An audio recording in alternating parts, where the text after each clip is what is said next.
Hello and welcome to Food for Thought, Insights for Busy Leaders and Managers in just 150 seconds.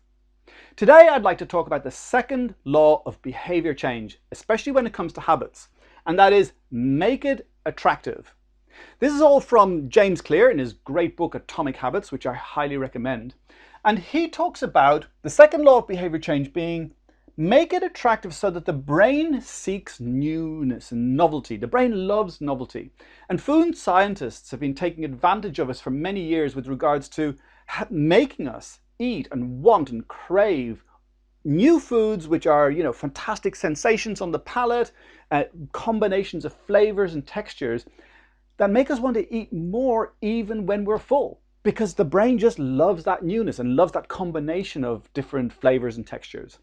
So they're taking advantage of our primal brain in that. You can do the same with habits and developing new habits by using dopamine, which is something that helps you take action in order to do the new thing. Because dopamine kicks in when we say, I'm going to anticipate a reward. And if you have a clear enough reward that you're going to get once you've done your habit, you'll actually have dopamine, and dopamine kicks in energy, gives you energy and motivation in order to do the thing, the new habit, in order to get the reward. So the more attractive you can make it, the more your motivation will rise. And a great example of this is a guy called Ronan Byrne, who was an engineer. He loved Netflix, but he also knew he wasn't very fit.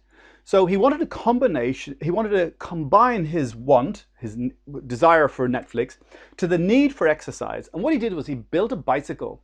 And the bicycle was geared to a generator which powered up the screen to watch his Netflix.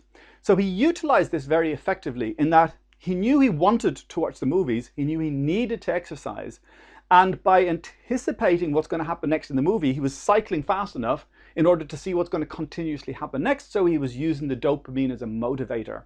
And that worked really well for him. So I'm going to ask you to think about where you want to create a new habit, how can you make it attractive, so that you get that dopamine which energizes you in order to take action and develop that new habit. So when it comes to developing habits, think about making it attractive, and above all, stay curious.